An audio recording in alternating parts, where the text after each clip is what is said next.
Hey, Sorry about that. no worries, no worries. Is it okay if I interview you, or you want to I roast? think that I think an interview is good. I Okay, had I some would really time, like and to interview you. I knew you really wanted to do that. So call it whatever you Yeah. want. All right, cool. Jeff Ross. Jeff Ross. Interview Jeff Ross. Select a main hashtag. What would that be? Are you news? Are you comedy? Health, sports, I, fitness, business? I would go with fitness. Just kidding. Comedy. I Comedy. think Comedy comedy's the news. move. Yeah, Comedy. All right, dude. call it a comedy interview. How long have you been out I here, and why is it that people love Jeff Ross? well, I can only answer the first part. The second part is Okay. all going to be you figuring that out. But Well, your personality. part of it is, there were so many people that were so mean to me coming up, and I was like, Really? wow, you don't really have to be that way. And I realized that those people who were mean to me, almost all of them disappeared over the years. Interesting. And I was like, Really? longevity in this business and being well liked is it's not paying it forward, it's paying it backwards. Like looking at, you know one it, I nice don't know what guys that don't means, have paying to it finish. backwards. To people that are behind you, people that are still coming up. Yeah, And one of the reasons I love the roast battles is it gives new comedians a chance to get a chance to shine. um absolutely. Great. It's great that you I do that. always thank you, Susie. I mean, it's not something I is calculating. It's just something that I do naturally. And I love parties. I love people. I love hanging out with comics. I'm competitive in a healthy way. I try not to be competitive in a bitter, angry, or hostile way. And that's important. Sorry, my ride's here. Just kidding. Sorry, I'm out later. Is The that your cops are ride, the here. ambulance? Is that why? Because you're so lit? Woo, stand by. Oh, good. I always tell like young comics, like the shows, the TV pilots, the auditions, the movie Yeah, part. It all comes and goes, but it's our relationships with each other, our relationships with our colleagues that sustain us through a long career. I learned it's like comics are fucking mean. If you're Yeah, good, they want to get you off. They want to intimidate you. It's like getting in the ring in boxing. Like there's that intimidation factor. So it sounds like people recognized your talent early on, and they're like, "Let's just get this fucking fat boy out of here."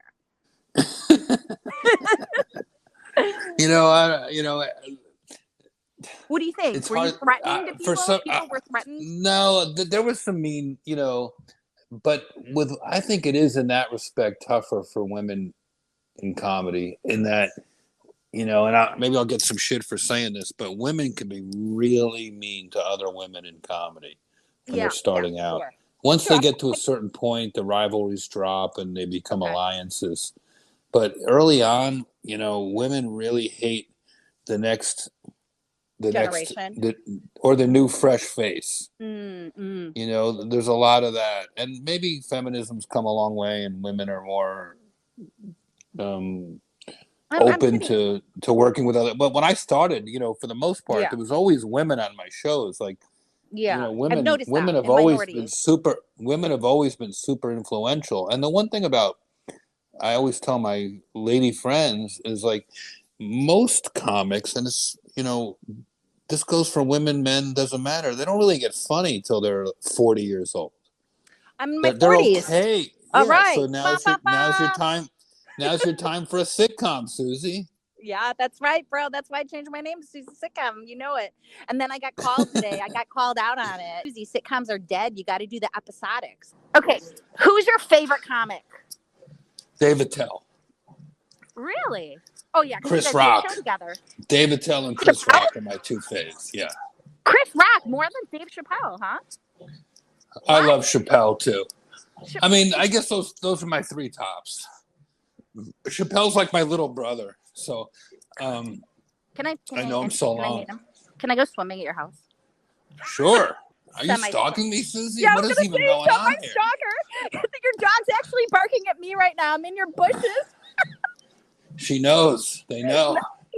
Nana's barking at me. Okay, so favorite comic. I love How David Tell because he always has fresh material. He's super nice. funny. He's nice Okay. enough to tour with me on our Bumping Mike show. Okay. And Chris Rock is like, to me, like a rock band. He just kills the whole hour and a half, and he leaves you exhausted. He's amazing.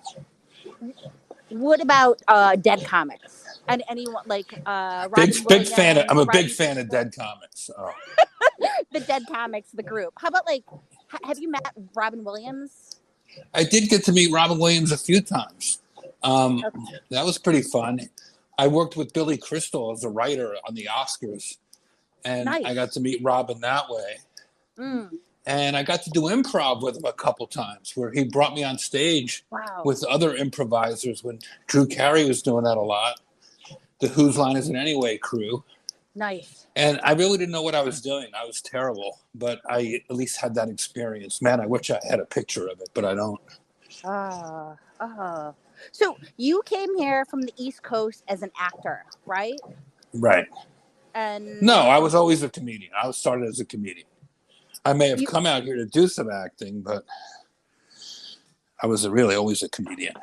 always a comedian. So how many years have you been a comedian? How, April will be 32. holy shit. Yeah. Okay. Okay. So you've been doing I this a started long I time. started a couple years after college. Okay. And how did you do it? Did you do it full time? Oh yeah. The second I started doing it full time. So okay. So what does that mean? A show every night? Open mics every night and shows? Like Open mics right away every night. 2-3 wow. times a night around New York. Wow. Trying to make Wow. it happen.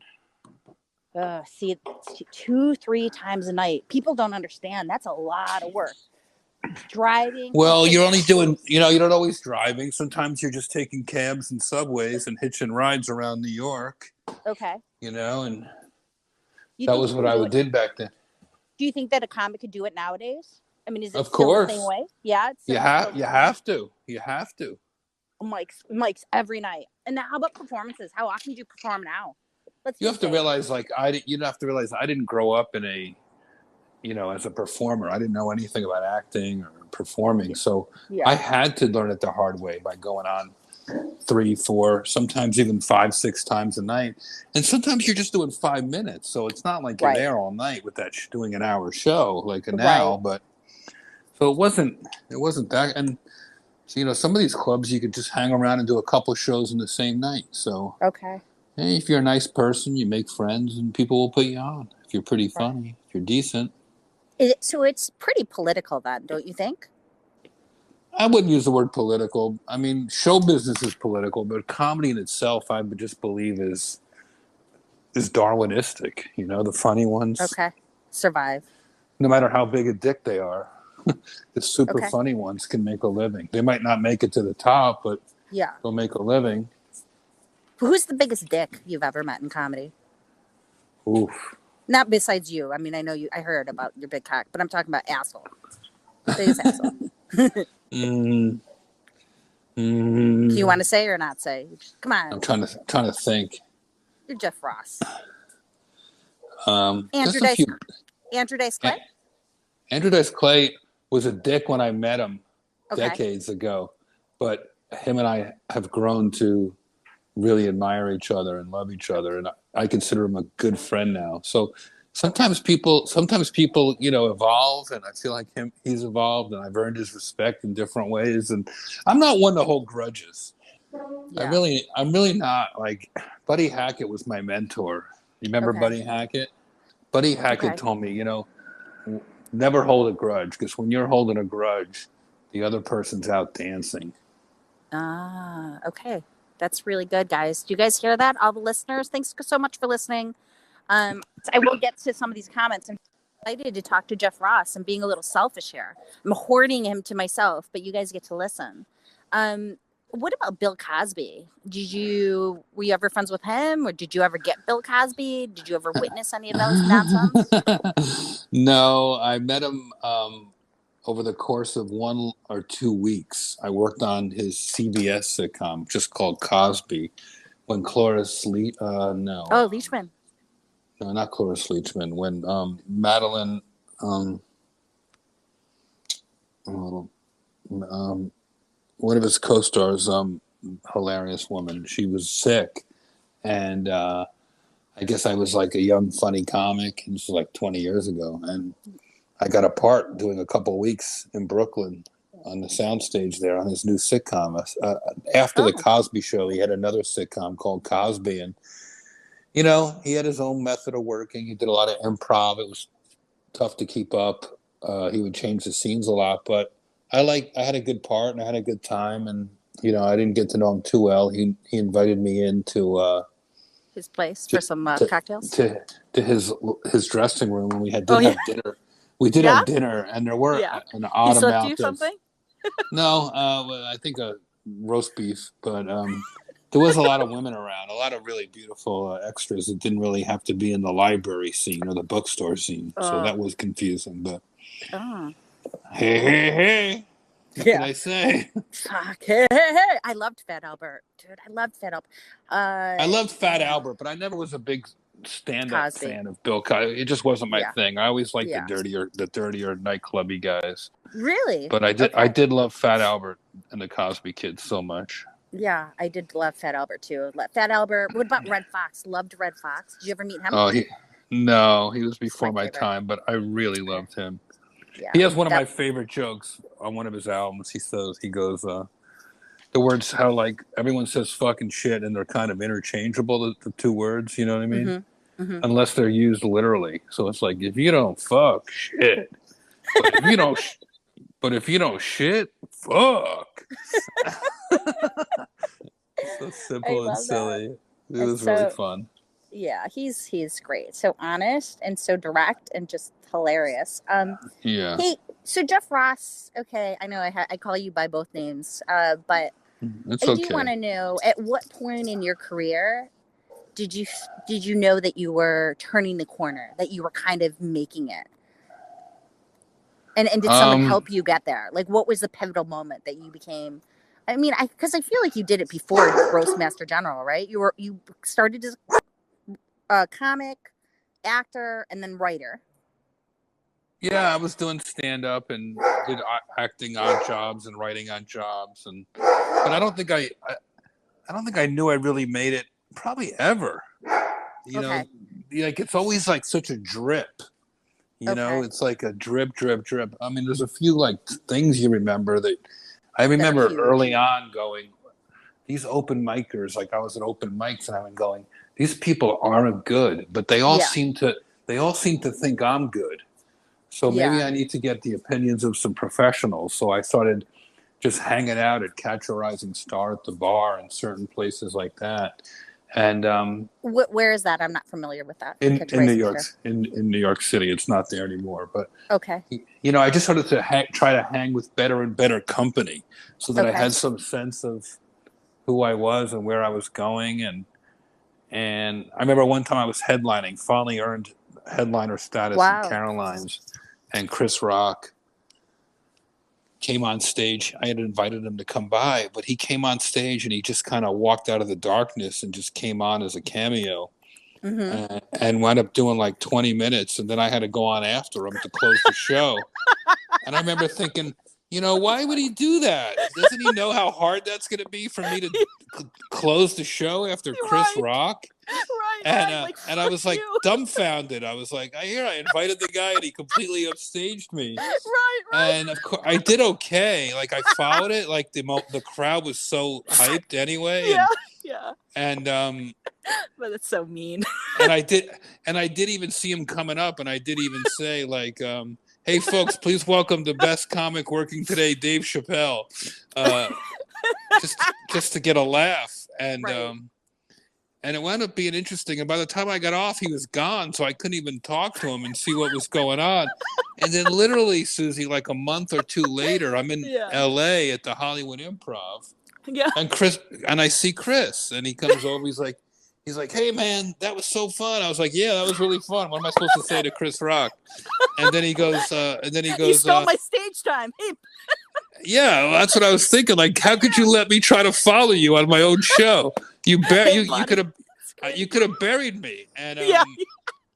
And He didn't even say bye or anything. He just fucking took your crowd, your glory, everything, your stage time, and then he was out. Except what he taught me was that he gave me this amazing vote of confidence and validation, and because all he said was, "Yeah, that was a fun night. It was so Rat Packy. It was like the Rat Pack."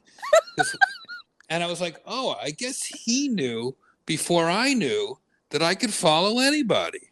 So that was the vote of confidence that you'd be good. Right. He wasn't worried about you going after him. Right. He didn't think he would never sabotage me or the show. So he just recognized something in me that would have been that letting me know I'd be fine. Yeah, I mean, I was really surprised because I do know you. I mean, I came from Chicago and I like stand up, but I don't watch everything. You know, I'm busy. I have kids and, I have a business, and I did have a business before all this shit. And, I really knew you as the roast master, and I like your roast. My favorite roast is actually the Justin Bieber roast. I'm sure people would disagree, but I loved the Justin Bieber roast. It was so uncomfortable. That was a fun one. That was a really fun one. Yeah, I loved it too. Yeah, I loved it. But I was really surprised to see you do stand up, and I was like, you killed. You were the best one there. I'm like, what the fuck, dude? How come I don't know you as straight up just stand up comedian? Is that terrible? I know you as the roast master. No, I mean, my stand-up's out there. People can look it up, but the roasts are such a cultural just thing that everyone loves. So it's so crazy though, but culturally it's not white. It's not like a white thing. I was saying this before, roasting is just like eating dinner with an Asian family or like a black family. I mean, or a Mexican family. Actually, everybody but white people, it's very adversarial at, like Thanksgiving or dinner or like birthdays. This is what we do. We roast. We're just fucking mean to each other. So it's funny that you do it as a thing, you want to. Well, I grew up in New Jersey where everybody was like a roaster. Everybody busted each other's chops all the time. So I don't think roasting's cultural too much. I mean, in other words, there's no one culture that does it, but in Jersey we busted each other's balls all the time. Yeah, but what at your dinners, let's say Thanksgiving dinner with your family, do you guys sit around and insult each other? Of course. Yeah. Okay. I just didn't think it was a white thing at all. Oh my God, for sure. Where did you grow up in Chicago? I did. I grew up in Chicago. So Oh yeah, no, we were affectionately mean to each other. Hey grandma, why is your tits hanging so low? I mean, we would definitely. Hey Uncle Murray, enjoy your last Thanksgiving. We were always busting each other like that. That's how we talked in Jersey. You got to have thick skin. Okay. Which is the name of my podcast. Right. The thick skin. Okay. So, what's next for Jeff Ross? What are you going to do after this? You going to build an empire? I'm going to go buy a Christmas tree for my living room, even though I'm Jewish. I was going to say, you don't have a Hanukkah bush? I'll get one too. All right. Well, let's play this message. Moving on up to the east side. I did. In a deluxe apartment in the sky. Moving on up. Jeff Ross. Hey, Susie Sitcom. What up, Your Highness? What up, I like her. Highness? Hey, Jeff Ross got on with me because he was kind enough to get on with me because I need money to buy Christmas presents. That's why he's here right now. Everyone respects Jeff because he's genuinely funny. He actually makes everybody laugh. All the specials he's done, roasting criminals, roasting police. I mean, it's just hands down always funny. He loves roasting. He roasts everything. He loves roast beef, roast chicken, roast salad, roast yogurt, you name it. Love you guys. Love these messages. We lost Jeff Ross. Only had one relationship as an adult. So people are teaching me a lot. I learn a lot from the comics. I hear a lot from the comics. Don't take relationship advice from the comics. Thanks, Susie Sitcom. I love this. Thanks. What a nice talk. Do you want to ask you a very selfish question? Sure. So for someone who is an up and comer here in Los Angeles, I call myself I don't know what to call myself. I like that. Make it in stand up, and I do want to really do this as a full-time career, what advice do you have? I've heard do the mics every night, get out there every day. Yeah, I mean, to me, Relationships was the other thing you said. Very important. well, I think more philosophical advice might come in handy. I don't know your specific act and your specific process, but Yeah. to me, what I tell myself and what I tell friends who ask is enjoy the process. You got to enjoy the rough days, the struggle, the canceled flights, the bad audiences, the shitty club owners just as much as the great days when you're crushing it. If you can find some joy in the journey, in the grind, then you're doing it right. But if you're waiting for the big prize, the big payday, your Academy Award, that's too depressing. It's a long life. So you got to enjoy the process, enjoy the whole thing, not just performing the jokes, but writing the jokes. I do. I do love that. Thank you. It's all about staying positive and having a good attitude, Susie, and ignoring the haters. Sometimes they make a point and that can register, but you can't really feed into them. But you have to realize I'm the roast guy, so people just want to take random roast shots at us. So how do you deal with that on a day-to-day basis? Like, I'm sure you go out to a nice restaurant and people just come up to you and they're rude, but it's with love. They think they're roasting, right? When I first started, maybe, but now that I have a reputation of dicing people up, they fear me more than they're rude to me. Really? Oh yeah. Nobody fucks with me too much. Oh, okay. So people don't catch you off guard and just make you cry? No. And they couldn't. I don't give people that power over me. Okay. The only person who can make me cry is someone who I love, someone who's close to me. Okay. By the way, my kids loved your Insta roast. Thank you for I don't know if you remember, my daughter Skylar roasted you. She did quite a good job. Oh, okay. I'll have to look that one up. That's nice. How old is she? What did she say about me? You were dressed as a Karen, and I think she told you to call the manager on yourself or something like that. But she had a crazy roast, and it was so funny. Yeah, I do remember that. The kids are really good at roasting. I don't know what it is. I think it's just a new generation. They're used to it. I don't know. Yeah, it all turned on the Bieber roast. Now kids love roasting. Yeah. So what about the travel? How much travel do you usually do? So I'm imagining this is probably the most time you spend at home in a long time because comics are on the road a lot. It's my first time staying in one place since high school. I'm really so much happy. I really like being home. Since high school? Yeah, man. I've been between going to Boston for college. I went to BU, and then after college, starting comedy, I haven't done this. This is crazy. Just to be home, it's waking up in my own bed, and the pandemic is tough. I'm luckier than most because I'm comfortable, but in my house. But yeah, man, I haven't stayed home in my entire adult life, so it's kind of refreshing. I'm rested. Whoa! So how often were you on the road before quarantine? I was either on the road or thinking about the road all the time. I never went more than a couple weeks without it going somewhere.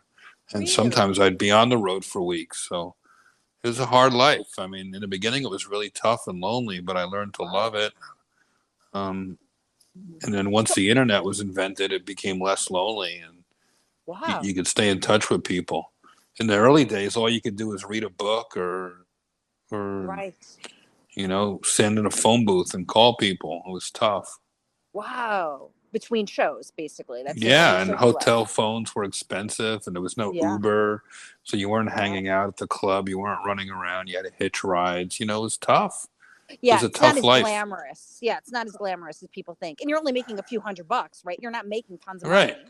If any money. So, the show business has gotten easier in that respect, and you're not alone. It's not as lonely. But now you're making good money when you go out all the time. Yeah. Yeah, it's a different ball game for you, right? You've got it took decades to build that up, How about the casting couch? Anyone make you do anything to get on for stage time? Anything that you've had to deal with? I know you're a guy, but I'm sure you've had to deal with some bullshit too. for Sitcom. You know, when I was starting out, I went through stuff like that where an older, more Women. established comic, you know, made me think he was my mentor and hung out with me after the shows and made me feel special and told me how funny I was when it was all just a way for him to get me alone and under the guise of acting lessons and sort of try to trick me into being with him and then you know, I kind of wised up as it was starting to happen, and he had his hand down my pants. It was a weird story, but you know, I was young. I was just some fat loser living in New Jersey with my grandfather, and it was a humiliating experience and a long ride back to New Jersey from New York. Oh, because you were with him in the car? No, because I was lured back to his place, and wow. Under false pretenses. And I don't want to get into all the gritty details, but I was young and dumb. And, you know, here's this really important comic telling me how funny I was and how he was going to help my career. And, and then the humiliation of that, and then having to see that guy oh my God. every night after that and pretend like nothing happened was you know, you couldn't expose people back then the way you can now. So wait, it was whoa. Okay, sorry, go ahead. Well, no, I mean, it's tough. It really toughened me up. Yeah. As tragic as it was, there were other even worse things happening in my life, with my family dying and my grandfather dying and sick, and you know, I had to suck it up because I loved comedy and I needed to go back to that club every night. So I wasn't going to let this person hold you down, have or kick me out. You know, like I didn't want the mistake to be fatal. I wanted my mistake to be a learning experience. So I had to, like, you know, tighten up my dignity and try to get through it and work through it. And I think it prepared me for show business. For show business. Holy shit. So, wow. Thank you for sharing that. I don't think I've ever told that story before. Whoa. What advice do you have for people who maybe have been through a situation like that, a compromising position, or someone's trying to hold them back? But I mean, some people, listen, I'm in my 40s. I could stick up for myself. Now, if I was in my 20s, I don't know if I know what was even happening, you know? Yeah, I didn't know what was happening. Right. At the time, I just knew it hurt.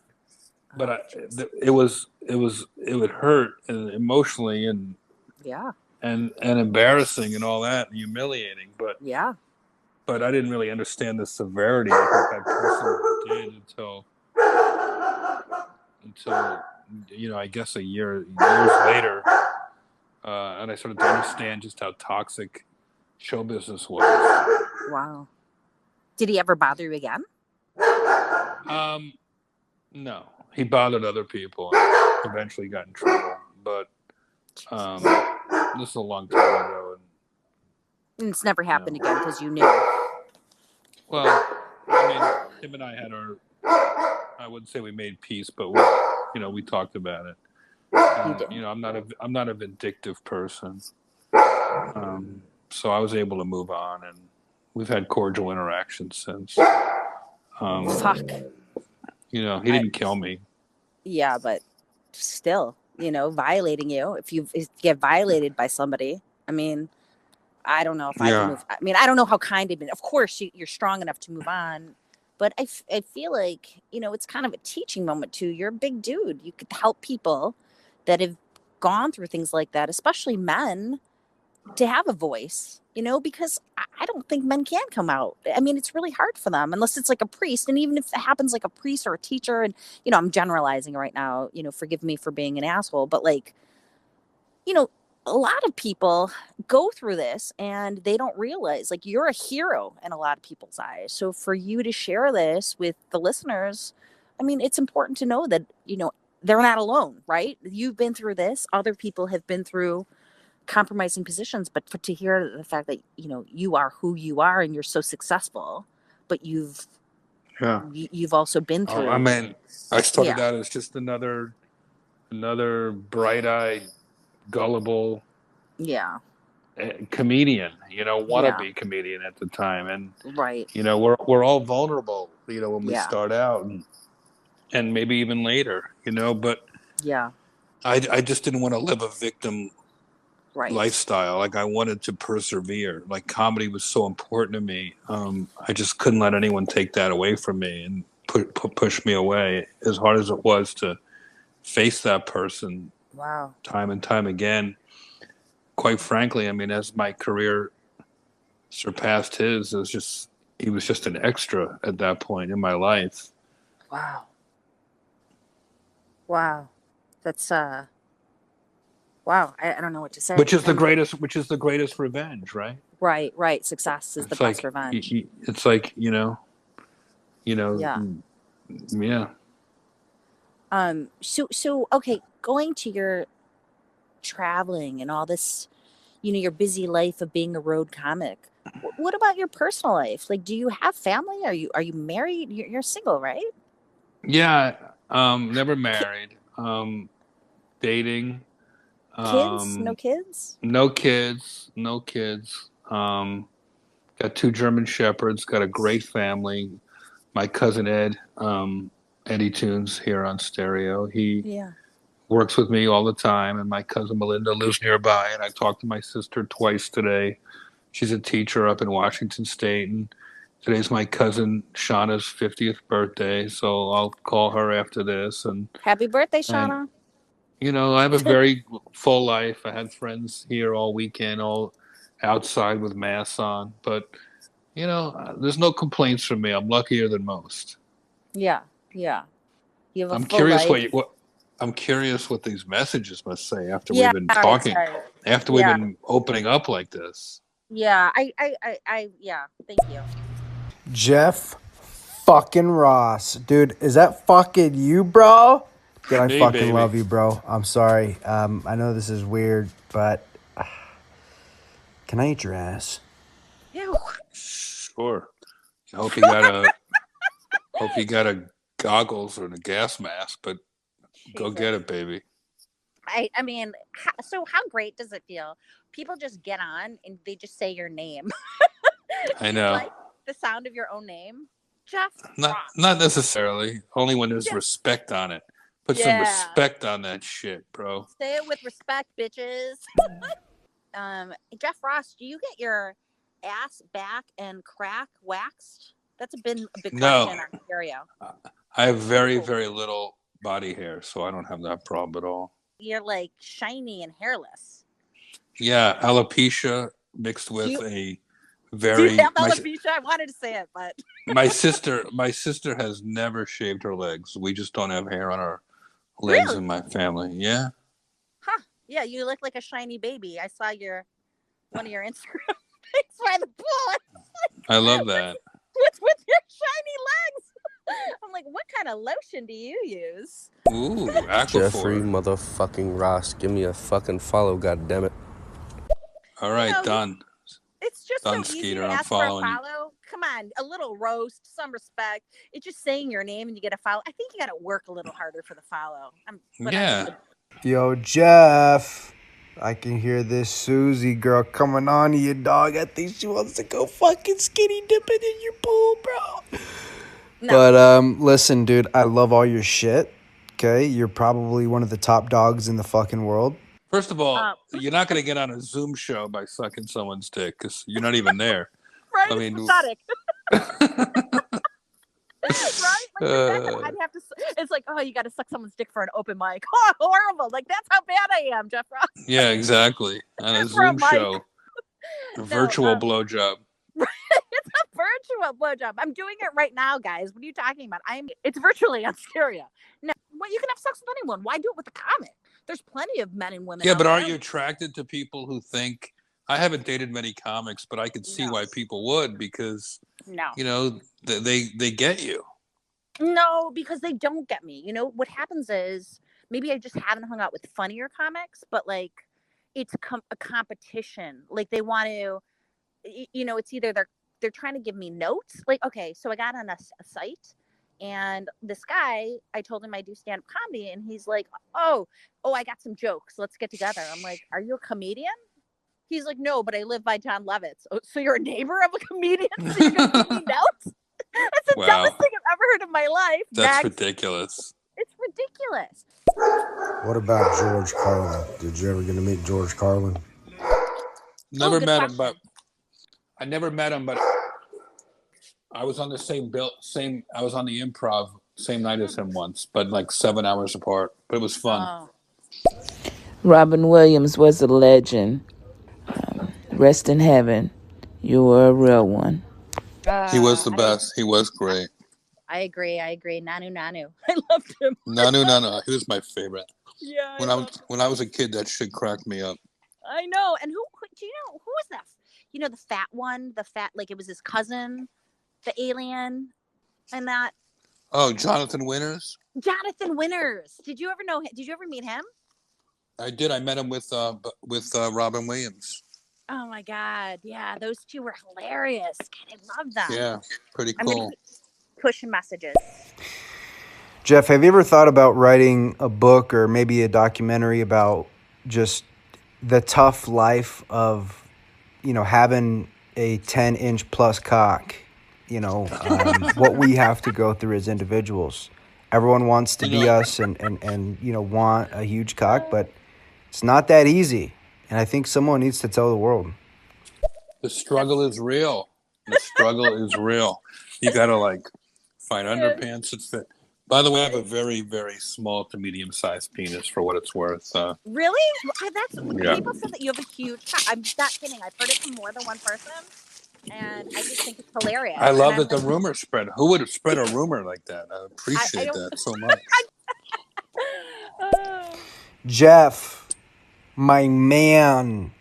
Listen, if you wanted to get into comedy and you're a dipshit like me, okay, 23 years old, you think you got a little wit to you, where do you start? How do you put these fucking jokes together? I don't know, man. I don't really have the passion, but I think if I can do that for a living, I'd be the happiest motherfucker on the planet. You don't have the passion. What the fuck, dude? You just said you don't have the passion. Yeah. He probably doesn't have the talent. If he had the talent, he'd have the passion. Dude. You want me to give advice to a guy who doesn't really want to do it? Yeah. People fucking killing themselves to be comics. Tell him, Jeff. Tell him what year it was. The year was 1980-something. Hanging out with Jeff Ross at Catch a Rising Star. Nice. And I remember him telling me something like he had just inherited a house or something. Serious shit down in his life. But I think that was the only time I've ever hung out with Jeff Ross. Back in the 80s at Catch a Rising Star. Wow. I even remember that. I didn't start till 90 in Catch, but thank you. I'm following you. Good memories. Nice. So, Jeff Ross, do you want to wrap this up, or should we play these messages? Can we get through them? I don't even know. Yeah, they don't tell you how many there are, but let me run through guys. Okay, question for Jeff. Jeff, do you have any rituals, or do you keep any of those old 3 to 5 minutes around? I don't know, written, framed over your toilet, something like that? Yeah, I save everything. I have scrapbooks, pictures everywhere. Both. I do. I'm very. You're a hoarder. No, I'm sentimental. Probably would rather just say the biggest dick was a club owner more than a comic. It's safer that way. A dead club owner, maybe. A dead one? All the dead club owners I know are pretty cool, actually. I was just kidding. Shout out to you, Jeff Ross, man. You're the GOAT. Keep going. Thank you, buddy. Pops. I was told I was Joe Rogan without the 300 million.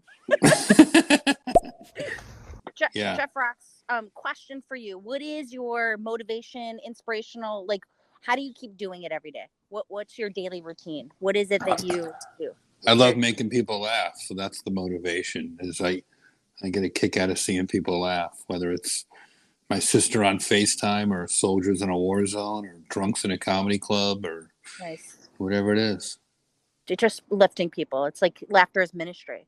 So what about your daily routine? A day in the life of Jess Ross, real quick. Well, now it's all different because of quarantine. But normally, it's a new adventure every day when you're a comic. It's one of the fun things is like maybe you're doing a roast, maybe it's stand up, maybe it's a benefit, maybe it's a podcast, maybe it's an acting gig. I love all that. So there's no routine. It's wild. Do you work out though? Not as much as I should. But you do yoga. I see you doing yoga in your yard. Yeah, here and there. I got to do more. I haven't been good lately. No routine. No set routine. I wish I did. What about a coach? Like, do you like go to Anthony Robbins, or do you have some kind of like coach like that? One of those guys? Nah. You're not one of coaches. those rich guys that deals with that? No, nothing like that. I'd probably be a better person if I did, but I don't. Okay, one more question. I know you want to wrap it up. What was the craziest, like, hey, I've made it purchase you've ever done? Like, stupid ass. Ooh. Yeah. Ooh. After my first development deal, long time ago, after doing my first Letterman shot, I was going to get engaged. I was thinking about it, and I was going to buy a wedding ring, and then I decided it didn't work, and I didn't do it, and we broke up, and I bought a Rolex. Nice. It was like $5,000, but at the time it felt like $100,000. Yeah. So since then, that was the biggest at the time. Nothing bigger than that. No, I'm not a big spender like that. Not a big spender like that. I like to go out to dinner, and I like to, that kind of stuff, and treat my friends. Yeah. So that's more of my extravagances. Okay.